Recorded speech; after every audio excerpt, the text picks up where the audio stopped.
నమస్తే. అవినీతి ఎక్కడ ఎక్కువగా ఉంటదంటే అందరూ ఠక్కున చెప్పే సమాధానం రెవెన్యూ డిపార్ట్మెంట్ అంటారు. సరే, ఇందులో మంచి ఆఫీసర్లు కూడా ఉన్నారు. నిజాయితీగా పనిచేసే ఆఫీసర్లు ఉన్నారు. ఏమాత్రం వైలేషన్స్ జరిగినా వెంటనే వెళ్ళి కేసులు పెట్టి ఆ ఎఫ్ఐఆర్లు అయ్యేంత వరకు పనిచేసే ఆఫీసర్లు, స్ట్రాంగ్ ఆఫీసర్లు ఉన్నారు. అదే సమయంలో అత్యంత అవినీతి పరులు కూడా ఇదే డిపార్ట్మెంట్లో ఉన్నారు.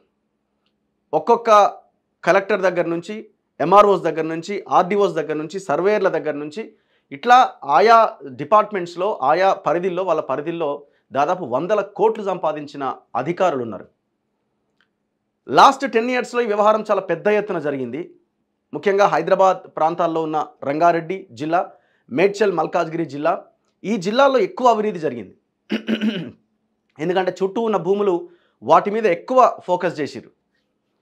మనం ఇవాళ మాట్లాడుతున్నది వెరీ ఇంట్రెస్టింగ్. నేను ఎందుకు ఈ టాపిక్ చేస్తున్నా అంటే, రీసెంట్గా డిప్యూటీ ఇన్స్పెక్టర్గా పనిచేస్తున్న, మేడ్చల్ మల్కాజ్గిరిలో డిప్యూటీ ఇన్స్పెక్టర్గా పనిచేస్తున్న గంగాధర్ అనే ఒక డిఐ ఔటర్ రింగ్ రోడ్ యాక్సిడెంట్లో చనిపోయాడు. ఏమైంది యాక్సిడెంట్ అంటే, ఆయన ఔటర్ ఎక్కగానే కొద్ది దూరం ప్రయాణించిన తర్వాత ఒక కారులో మంటలు వస్తున్నాయి. మంటలు స్టార్ట్ అయ్యి పొగంతా కమ్ముకున్నది. ఆయన అక్కడి నుంచి ఎగ్జిట్ అయ్యి మళ్ళీ పైకి వచ్చి వాళ్ళని సేవ్ చేసే ఒక ప్రయత్నం చేసిండు. వాళ్ళందరినీ బయటికి దింపిండు. వాళ్ళందరినీ బయటికి దింపి 108కి కాల్ చేసి జస్ట్ ఇట్లా టర్న్ అవ్వగానే ఒక కార్ వచ్చి గుద్దేస్తుంది. ఇది షామీర్పేట్ పోలీస్ స్టేషన్ పరిధిలో జరిగిన యాక్సిడెంట్. సో అందులో కొంతమంది మద్యం తాగి ఉన్నారు. సో నేను కూడా పోలీసులను కనుక్కున్నా, అసలు ఏం జరిగిందని అంటే, డ్రైవింగ్ చేసే అతను ఏం మద్యం తాగలేదు, మిగతా వాళ్ళు తాగి ఉన్నారు అని చెప్పారు. సో అయితే ఆ పర్టికులర్ కేసు అసలు ఏం జరిగింది అన్నది కూపిలాగితే, నిజంగానే డిఐ గంగాధర్ యాక్సిడెంట్లో చనిపోయిందా, ఎవరైనా చంపేశారా, ఈ చర్చ కూడా జరుగుతున్నది. సరే, పోలీసులు అలాంటిది ఏమీ అనుమానాలు లేవు అని చెప్తున్నారు. నేను కూడా కాంటాక్ట్ అయినా, కానీ గుసగుసలు మాత్రం పెద్ద ఎత్తున వినిపిస్తున్నాయి. ఎందుకంటే ఈ డిఐ గంగాధరు మేడ్చల్ మల్కాజ్గిరి ఈ కలెక్టరేట్ ఆఫీస్లో ఏదైతే ఏడీ ఆఫీస్ ఉంటుందో, ఈ ఏడీ ఆఫీస్లో ఏడీ ఛాంబర్లో ఏడీ శ్రీనివాసులు ఉన్నాడు, అసిస్టెంట్ డైరెక్టర్. ఆ ఏడీ శ్రీనివాసులు ఛాంబర్లో ఈ యాక్సిడెంట్ అయ్యే కంటే ముందు పెద్ద ఎత్తున గొడవ జరిగిందట. రకరకాలుగా మాట్లాడుతున్నారు. ఆయనని చెప్పుతో కొట్టిండు, పెద్ద ఇద్దరి మధ్య లావాదేవీలు ఉన్నాయి. అందుకని ఈ టోటల్ వీళ్ళంతా కరప్టెడ్ ఫెలోస్. కోట్ల రూపాయలు, 100 కోట్ల రూపాయలు సంపాదించారు, బినామీల పేర్లతో రాసేసారు. సో వీళ్ళ మధ్య ఆర్థిక లావాదేవీలకు సంబంధించిన గొడవలు ఉన్నాయి. సో వాళ్ళిద్దరు గొడవ పడ్డారు. మనోడు సైలెంట్గా వెళ్ళిపోయిన ఒక గంట సేపటికి యాక్సిడెంట్ జరిగింది. సరే, అది పోలీసులు తేల్చాలి, అది అవునా కాదా ఏంటి అనేది పోలీసులు వాళ్ళ ఇన్వెస్టిగేషన్లో తేలాలి. ఇంకా కట్ చేస్తే, మరి ఇంత అవినీతి పరుడైన గంగాధర్ అకౌంట్లో రూపాయి చిల్లి గవ్వ కూడా లేదట. మరి ఎక్కడ వాళ్ళ కుటుంబం, మరి ఏమి లేవు, మా కుటుంబం వాళ్ళ రోడ్డున పడ్డదనేమో ఫ్యామిలీ చెప్తా ఉన్నది. మరి ఏమైపోయినాయి ఈ ఆస్తులన్నీ? ఏడీ శ్రీనివాసులు ఏమైనా ఇవ్వకుండా దాచిపెట్టుకున్నాడా? అదే గొడవ వల్ల ఆయన చనిపోయిందా? ఇట్లా రకరకాల డిస్కషన్ జరుగుతున్నాయి. అయితే ఇంకా అసలేంటి, నేను ఈ కేసు తర్వాత అసలు ఏం జరుగుతున్నది ఈ రెవెన్యూ డిపార్ట్మెంట్లో అని ఆరాధిస్తే, ఇప్పుడు ఎవరు ఈ పర్సన్స్ అంటే, ఇగో ఈ పెద్ద మనిషి అసిస్టెంట్ డైరెక్టర్ శ్రీనివాసులు. ఈయన మల్కాజ్గిరిలోనేమో ఇన్స్పెక్టర్. ఒకసారి దీన్ని చాలా డీటెయిల్గా చెప్పాలి. పెన్నేది?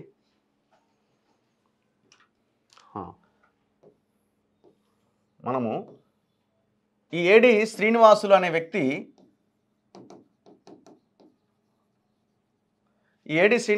వ్యక్తి, రంగారెడ్డి జిల్లాకు ఫుల్ ఫ్లెడ్జ్డ్ ఏడీ, అసిస్టెంట్ డైరెక్టర్. ఈయనకి ఇంకా దాంతోపాటుగా ఈయన మేడ్చల్ మల్కాజ్గిరి జిల్లాకు ఇన్స్పెక్టర్గా కొనసాగుతున్నాడు. మరి ఈయన ఎంత పెద్ద తురుమ అంటే, ఈయన తురుము ఎట్లా బాగా పైసలు సంపాదించి వీళ్ళకి మేపడంలో ఈయన పెద్ద తోపు అన్నమాట ఇలా. సో ఆయనకి ఈ ఏడీ పోస్ట్తో పాటు ఇన్స్పెక్టర్ పోస్ట్ని కూడా కట్టబెట్టి, ఇప్పుడు ఈయన 2 పదవులు వెలగబెడుతున్నారు 2 జిల్లాల్లో. ఇక్కడ ఏడీ స్థాయి పోస్ట్ ఇక్కడ ఏం లేదు మేడ్చల్ మల్కాజ్గిరిలో. ఇన్స్పెక్టర్ స్థాయి పోస్టే అక్కడ పెద్దది. సో ఆ ఇన్స్పెక్టర్గా ఈయనే కంటిన్యూ అవుతున్నాడు. ఏడీగా ఫుల్ ఫ్లెడ్జ్డ్ రంగారెడ్డి జిల్లాకి ఏడీగా కూడా కొనసాగుతున్నాడు. ఇప్పుడు ఈ 2 పదవులు ఒక్కడే నిర్వహిస్తున్నాడు. పోనీ మేడ్చల్ మల్కాజ్గిరిలో ఈయన ప్లేస్ని నిర్వహించే వాళ్ళు ఇంకెవరు లేరు ఆఫీసర్లు అంటే ఉన్నారు, కానీ వాళ్ళకి ఇవ్వలే. ఆయనే కంటిన్యూ చేస్తున్నారు. ఎవరిని? శ్రీనివాసుల్ని. సో ఈ 2 జిల్లాలను అడ్డం పెట్టుకొని ఇక దందా షురూ చేసిండు. ఈయనతో ఎవరు మాట్లాడలేరు. ఈయనకి డైరెక్ట్గా లాస్ట్ 5 ఇయర్స్లో టోటల్ కేటీఆర్తోనే దగ్గర సంబంధాలు ఉన్నాయి. మరి ఇప్పుడు ఎవరున్నారన్న తెలియాలి. నెక్స్ట్ ఇక్కడ ఇంకొక వ్యక్తి ఎవరున్నారంటే ఇదే మేడ్చల్ మల్కాజ్గిరిలో రవికుమార్ అని, ఈయన సీనియర్ అసిస్టెంట్. సీనియర్ అసిస్టెంట్గా ఈయన కొనసాగుతున్నాడు. ఈయన ఏంటంటే ఇంకా విచిత్రమైన పరిస్థితి ఏంటంటే రెవెన్యూలో మరి పొంగులేటి శ్రీనివాసరెడ్డి గారు మరి వీళ్ళంతా మీ మనుషులా లేకపోతే మీ కింద ఉన్న వాళ్ళ మనుషులు అర్థం కాదు. కానీ ఈ సీనియర్ అసిస్టెంట్గా ఉన్న రవికుమారు ఇప్పుడు మేడ్చల్ మల్కాజ్గిరిలో ఉన్నాడు. మేడ్చల్ మల్కాజ్గిరిలో విధులు నిర్వహిస్తున్నాడు. కానీ ఈయన మేడ్చల్ మల్కాజ్గిరి జిల్లాలో ఈయనకు ఉద్యోగం లేదు, అక్కడ పోస్టింగ్ ఇక్కడ కాదు అనేది. ఆయన ఆల్రెడీ హైదరాబాద్ జిల్లాకి ట్రాన్స్ఫర్ అయ్యిండు. హైదరాబాద్ జిల్లాకి ట్రాన్స్ఫర్ అయినా మేడ్చల్ మల్కాజ్గిరిలోనే కూర్చున్నాడు ఆడ సీనియర్ అసిస్టెంట్ పోస్ట్లో. మరి దేనికి కూర్చున్నాడు? మరి రెవెన్యూ డిపార్ట్మెంట్లో ఏం జరుగుతున్నది? మరి ఎందుకు రవికుమార్ అంటే ఏడి శ్రీనివాసులకు అంత ఇష్టం అంటే ఏ పని అంటే ఆ పని చేసేవాళ్ళు ఏడి శ్రీనివాసుల కింద ఉండాలి. ఇది డిపార్ట్మెంట్లో జరుగుతున్న చర్చ. ఇది వాస్తవమా కాదా ఏడి శ్రీనివాసులు బయట పెట్టాలా? ఈ ఏడి శ్రీనివాసులు ఎవరు అనుకుంటున్నారు? మొన్న కేసు నమోదైంది, హైడ్రా కేసు పెట్టింది, గుర్తుంది కదా? హైడ్రా కేసు పెట్టింది, తప్పుడు రిపోర్ట్లు ఇచ్చిన దొంగ అని కేసులు పెట్టింది. అండర్ గ్రౌండ్కి వెళ్ళి నాట్ టు అరెస్ట్ ఆర్డర్ తెచ్చుకొని ఇవాళ రేపో జాయిన్ కాబోతున్నాడు. నేనేమంటున్నా అంటే ఏడి శ్రీనివాసుల మీద ఎంక్వైరీ చేయాలి, ఏసీబీ రైట్స్ చేయించాలి, వీళ్ళ ఆస్తులు ఆదాయానికి మించి ఉంటే జప్తు చేయాలి. ఆ పోస్టింగ్ ఆయన నిజాయితీ నిరూపించుకునేంత వరకు ఆయన సస్పెన్షన్లో పెట్టాలి. సో ఇక్కడ ఇంకొక పర్సన్ ఎవరు? గంగాధర్. ఈ గంగాధరు డిప్యూటీ ఇన్స్పెక్టర్ డిఐన. ఈ గంగాధరు ఎవడు పైసలు ఇస్తే ఏదన్నా చేస్తాడు, ఆడ డబ్బులు ఇస్తారు, ఆడ పెండవుని తినరా అంటే తింటాడు. ఏడి శ్రీనివాసులు ఏం చెప్తే గంగాధర్ అది చేస్తాడు. చనిపోయిన వ్యక్తి గురించి అట్లా మాట్లాడాలంటే మరి టోటల్ కరప్టెడ్ ఫెలోస్ వీళ్ళంతా. సో డిఐ గంగాధరు ఈయన ఏడి శ్రీనివాసులు చెప్పినట్టుగా ఈయన వ్యవహారం నడుస్తాం. ఈయన నిజామాబాద్ నుంచి ట్రాన్స్ఫర్ అయ్యి మేడ్చల్ మల్కాజ్గిరి డిప్యూటీ ఇన్స్పెక్టర్గా వచ్చిండు. ఇప్పుడు డిఐ గంగాధర్ ఎట్లా చచ్చిపోయిండు? మరి ఏడి శ్రీనివాసులతో గొడవ తర్వాత ఛాంబర్ నుంచి బయటకు వచ్చిన గంగాధర్కి ఔటర్ రింగ్ రోడ్ మీద జరిగింది యాక్సిడెంటేనా లేదు ఎవరన్నా ఏమైనా చేసిర్రా? దీని మీద 100% ఎంక్వైరీ జరగాలి. షామీర్పేట్ పోలీస్ స్టేషన్లో ఎఫ్ఐఆర్ నమోదైంది. ఎఫ్ఐఆర్ కాపీ కూడా మన దగ్గర ఉన్నది.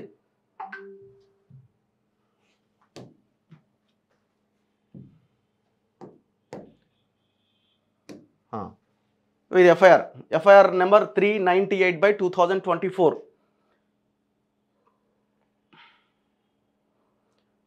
ఔటర్ రింగ్ రోడ్ షామీర్పేట్ మీద ఈ యాక్సిడెంట్ జరిగింది. కంప్లైంట్ ఎవరంటే రాహుల్ చింతకింది, ఆయన కంప్లైంట్ చేసిండు. Driver of car number TS04EJ4018 అనే నెంబర్. ఈ కార్ వచ్చి నన్ను గుద్దింది. In the court of the honourable 7th Additional Metropolitan Magistrate at Medchal, Cyberabad, honored sir, today on 12/6/2024 at 12:30 received a complaint from Chintakindi Rahul.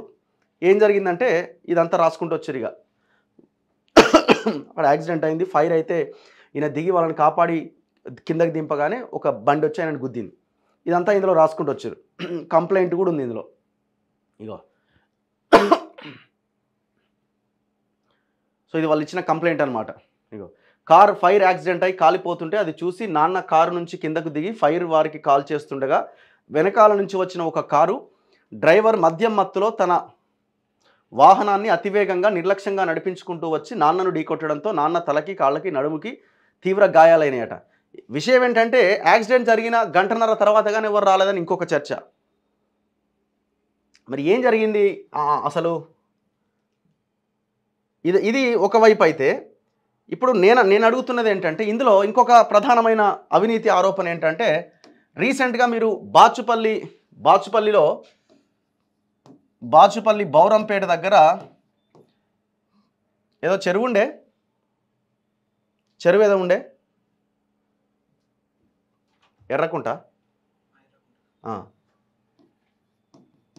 అన్న ఒక చెరువు దగ్గర ఒక 5 ఫ్లోర్ల బిల్డింగ్ని కూల్చేసారు, 3 బ్లాక్స్ని. ఐడియా ఉంటుంది మీకు. ఇక్కడ సర్వే నెంబర్ 134 అని ఒకటి ఉంది. ఈ సర్వే నెంబర్ 134లో ఈ డిఐ గంగాధర్ ఏం చేసిండా అంటే, ఈ డిఐ గంగాధరు 3 రిపోర్ట్స్ ఇచ్చిండు, 3 రిపోర్ట్స్ ఇచ్చిండు.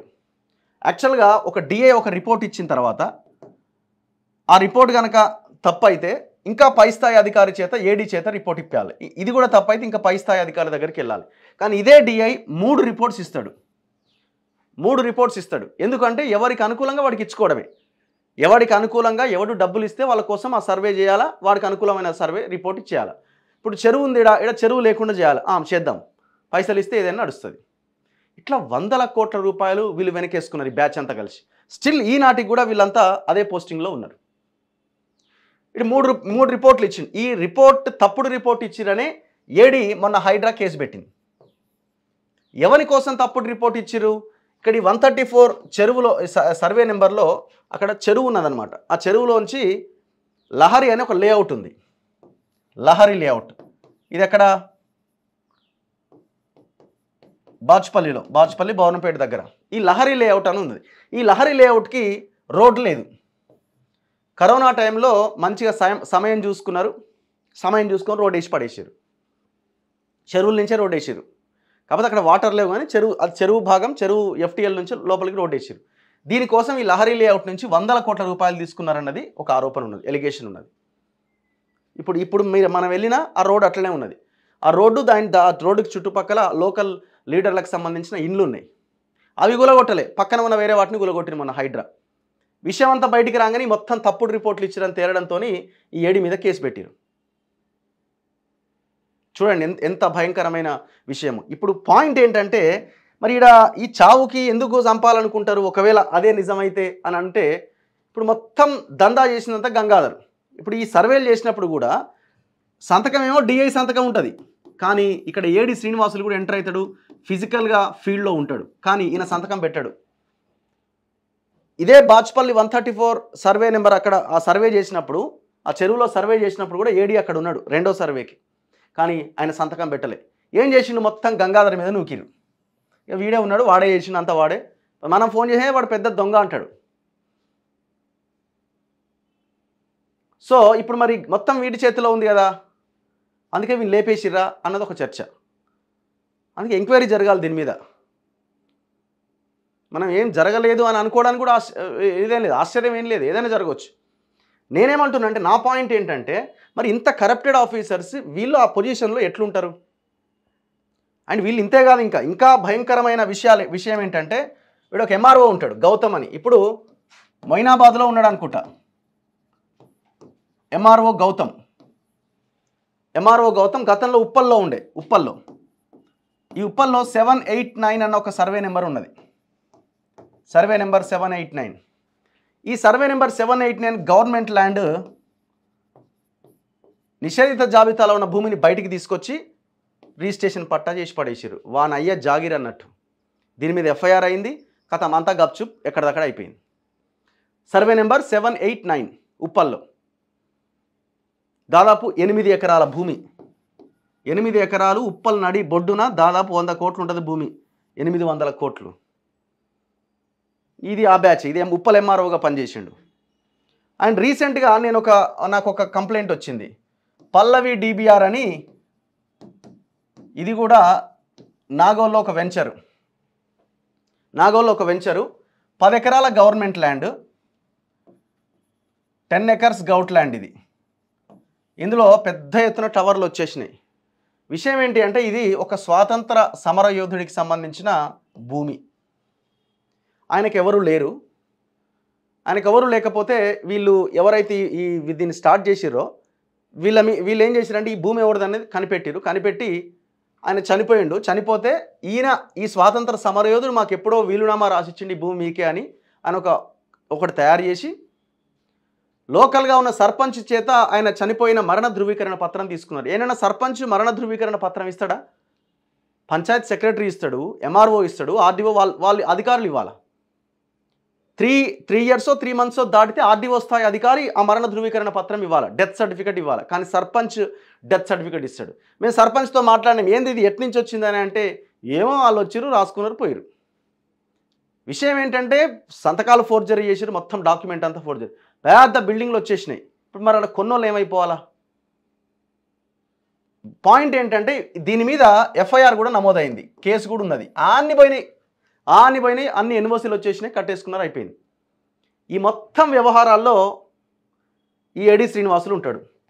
మరి ఇట్లాంటి ఏడి శ్రీనివాసుల్ని ఇంకా మీరు ఎట్లా, ఈ గవర్నమెంట్ మార్పు కోసం వచ్చిన గవర్నమెంట్ కదా, మరి ఏ రకంగా కొనసాగిస్తారు? ఇప్పుడు నేను చెప్పిన దాంట్లో ఏదన్నా అవాస్తవం ఉందా మీరు తేల్చండి. ఒక పాయింట్ చెప్పండి. ఇవే కాదు, ఇంకా ఎన్ని రకాల వయలేషన్ చేయాలో అన్నీ చేసిరు. మరి ఇప్పటి వరకు వీళ్ళు చేసిన సర్వేలన్నీ ఎన్ని ఫేక్ సర్వేలు ఉన్నాయి ఇందులో? ఎన్ని ఫేక్ సర్వేలకు ఎన్ని ఎన్ఓసీలు తెచ్చుకొని ఎన్ని బిల్డింగ్లు కట్టారు గవర్నమెంట్ ల్యాండ్స్లో, చెరువుల్లో, అక్కడ ఇక్కడ? ఎంతమంది పేద ప్రజల నోట్లో మట్టి కొట్టుంటారు ఈ దొంగలంతా కలిసి? ఇప్పుడు వీళ్ళ సర్వే ప్రామాణికమై కొన్ని బిల్డింగ్లు కూల్చినప్పుడు వీళ్ళు చేసిన సర్వేలు ఫేక్ సర్వేలు అయితే అసలైన బాధితులు నష్టపోయే అవకాశం ఉంది కదా. ఇప్పుడు ఈయన అయిపోయింది, నాట్ టు అరెస్ట్ ఆర్డర్ వచ్చింది, ఇక మళ్ళీ ఆఫీస్లో కూర్చొని మళ్ళీ అదే దందాలు చేస్తాడు. ఇమ్మీడియట్గా మళ్ళీ ఆఫీస్కి రాకుండా సస్పెండ్ చేయండి. ఇప్పుడు ఈయన రవికుమార్ అనే సీనియర్ అసిస్టెంట్, ఆయన మేడ్చల్ మల్కాజిగిరి జిల్లాలో ఎట్లుంటాడు? ఆల్రెడీ ట్రాన్స్ఫర్ అయింది కదా హైదరాబాద్కి, డిప్యుటేషన్ మీద వచ్చిండా? సరే, ఒకవేళ డిప్యుటేషన్ మీద వచ్చిండనే అనుకుందాం, అంత డిప్యుటేషన్గా రావాల్సిన అవసరం ఏముంది? అంత అవసరం ఏముంది? అసలు డిప్యుటేషన్ కూడా లేదంటున్నారు. మరి ఎట్లా, ఎట్లా సంతకాలు పెడతాడు ఆ ఫైల్స్ మీద? రికార్డ్స్ ఎట్లా తయారు చేస్తాడు? ఫైల్ ఎట్లా తయారు చేస్తాడు? ఏ అథారిటీతో తయారు చేస్తాడు? మరి నా హైదరాబాద్కి ట్రాన్స్ఫర్ అయితే ఎందుకు ట్రాన్స్ఫర్ ఆయన అక్కడ పోయి పని చేయట్లేదు? దీనికి ఎవరు ఆన్సర్ చెప్పాలా? దీనికి ఎవరున్నారు? దీనికి టాప్ నుంచి వద్దాం, కింది నుంచి వద్దాం. Deputy inspector Gangadhar, assistant director Srinivasulu, ఆ పైన రీజనల్ డిప్యూటీ డైరెక్టర్ ఉంటాడు ఉమామహేశ్వరరావు, మరి ఆయన సమాధానం చెప్తాడా? డిప్యూటీ డైరెక్టర్ ఉంటారు ప్రసన్న లక్ష్మి, ఆమె సమాధానం చెప్తుందా? జాయింట్ డైరెక్టర్ ఉంటారు ఎవరు? బుద్ధప్రసాద్, ఆయన సమాధానం చెప్తారా? And survey department commissioner Buddha Prasad, joint director Bhaskar, మరి ఎవరు సమాధానం చెప్పాలా? సిసిఎల్ఏ ఎవరైనా నవీన్ మిట్టల్, ఈయన గురించి మనం కొత్తగా చెప్పాల్సిన అక్కర్లేదు. చీఫ్ సెక్రటరీ, ఆ పైన మంత్రి పొంగులేటి శ్రీనివాసరెడ్డి. ఎవరు ఆన్సర్ చెప్పాలా? ఇట్లాంటి ఇంత కరప్టెడ్ ఆఫీసర్స్ని మీరు పెంచి పోషిస్తే, మీరు హైడ్రాలు తెచ్చినా ఇంకోటి తెచ్చినా దీనివల్ల ఉపయోగం ఏంటి? ఇప్పుడు హైడ్రా కేసు పెట్టింది దొంగ అని, వెరీ గుడ్, సంతోషం, గుర్తించిరి మీరు. మరి ఎట్లా పోస్టింగ్లోకి వస్తాడు? ఇమీడియట్గా సస్పెండ్ చేయండి డిపార్ట్మెంట్. ఇంకా వాళ్ళు చేసిన తప్పిదాలు ఒక తప్పుతో అయిపోదు కదా. మీరు ఒక తప్పు గుర్తించారు, వాడు ఎన్ని తప్పులు చేసిండో అంతకుముందు. ఈ ఫేసులు చూడాలంటే కొంచెం మనం ధైర్యం తెచ్చుకోవాలి. ఎవరు ఇల్లు? ఇది ఆఫీసు, ఏది మన ఈయన ఏడి శ్రీనివాసుల ఆఫీస్ ఇది, రైట్? ఈయన Ravikumar, he is the person Ravikumar. ఇగో ఈయన ఏడి శ్రీనివాసులు, ఈయన గంగాధరు, చనిపోయిండు యాక్సిడెంటో ఇంకేమన్నా అయిందో. ఇప్పుడు ఈయన రవికుమార్. సో తక్షణమే గవర్నమెంట్ చర్యలు తీసుకోవాలి. పొంగులేటి శ్రీనివాసరెడ్డి గారు, మీ పాత్రలు ఇంకా మీ కింది స్థాయి సిబ్బంది పాత్ర ఎవరిది లేకపోతే ఇమీడియట్గా సస్పెండ్ చేయండి, ఎంక్వైరీకి ఆదేశించండి. వీళ్ళ హయాంలో జరిగిన ప్రతి సర్వే ఎంక్వైరీ జరగాలి. ఇప్పుడు ఆ రవికుమార్ అనే సీనియర్ అసిస్టెంట్ని అవతల పడేయండి, ఎక్కడైతే ట్రాన్స్ఫర్ ఇచ్చిరో అక్కడికి పంపించేసేయండి. చూస్తూనే ఉండండి మన తొలి వెలుగు.